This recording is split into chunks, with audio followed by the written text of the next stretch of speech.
Hi, it's that time of the year, Christmas, New Year, and I thought, like last year I gave a Christmas message, I thought I'll give one this year as well.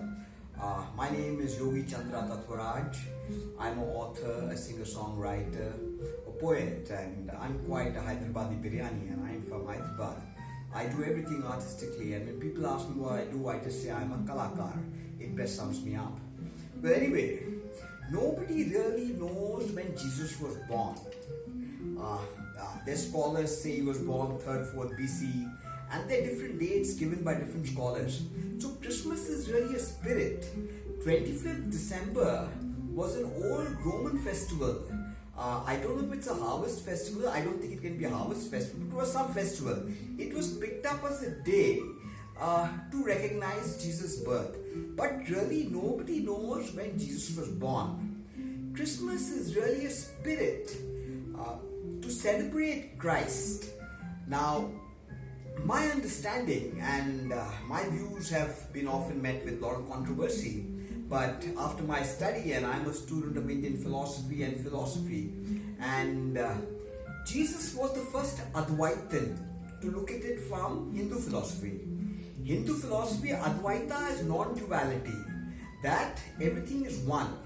And Shankara said, Aham Brahmasmi, I am Brahman. That means I am Brahman is the supreme in Hindu philosophy, is God. And I am Brahman, that there is no difference between Atma and Paramatma, soul or God, it is one. But it's a realization. And Jesus, although Shankara said it in the 8th century, Jesus said this in the 1st century. So really, the way I see it, and I mentioned this in one of my books, Jesus is the first Advaitin, the first non-dualist that the world experienced. I don't want to get into the argument of he's better because he's front or what Shankara said. All that's not important. It's a realization. In any stage in time anybody has it, it's special. And Jesus was the first to put down his realization, or we have from his disciples, their controversy of who wrote the Bible and how did we all get to know about it. But anybody who reads Jesus' life find him special. Lot of Hindu gurus, anybody who's doing an inquiry on the self and life will never discount Jesus' realization, because he was so real and so human in the way he dealt with God. And he spoke all 3 Hindu philosophy statements: Advaita, non-duality, I am God. Before Abraham was, I am. Vishishtvaita, Ramanuja, which is you are not God, you're not separate from God, you're not one or the other. He said, I'm in the Father and the Father is in me. Like you in I and I in you. So he's not God or he's not separate from God. He's together one, which is Dvaita. And Dvaita, duality, Madhava, there's one above me, greater than me. So he separated himself from God. Any scholar, theologian, philosopher, world over, who has read Jesus cannot discount that as a special testimony of a life which was very special. Now, I don't want to get into religion because as Shiv Naipaul says, the people's temple was built on the latitudinal and longitudinal grid of the fundamentalist imagination. An imagination obsessed with the images of sin and apocalyptic destruction, authoritarian in its innermost impulses, instinctively thinking in terms of the saved and the damned, seeking not to enlighten but terrorize into obedience. So I'm not a fan of religion, but all this year, take Muhammad, Jesus, Krishna, Shiva, even Buddha have had special relationships and have great testimony. It's the followers who make them clan. None of them talked about this separation that religion has created between man. They all talked about oneness. Now look at Krishna. He said, I am the life of all that lives.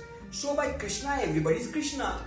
Jesus said, love thy neighbor as thyself. Again he's saying everybody is one. And if you are a real Christian, you have to love the Muslim and the Hindu. You cannot only love Christians, then you have not understood Christ. Christ was not a Christian, he was a Jew. Christianity are his followers. There is a difference between Christ and Christianity. Understand that. I follow Christ. I like to believe I'm a disciple of Christ, but I have nothing to do with Christianity. Let's get this clear. Religion is politics and economics. It's a business house. I find it ugly. I don't want to have anything to do with it. I'll happily die for Christ, but definitely not for Christianity.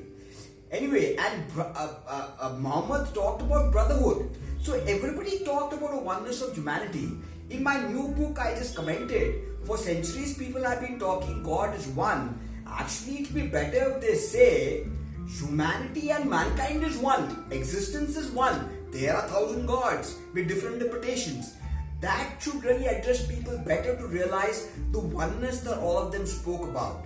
So Christmas is a spirit to celebrate that oneness of peace and bliss, of a oneness of life and mankind, with grace for everybody and wishing well for everybody, and not looking at everybody as a competition and pulling one another down, and going beyond the individual to the impersonal of oneness of all life.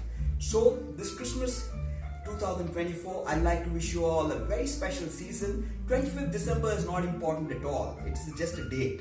It is the season of Christmas. It's the season of celebrating the Spirit of Christ, of oneness of humanity, of love, of brotherhood. And have a blessed one. And stay blessed. Cheers. God bless. God be with you. And have a beautiful one. Cheers.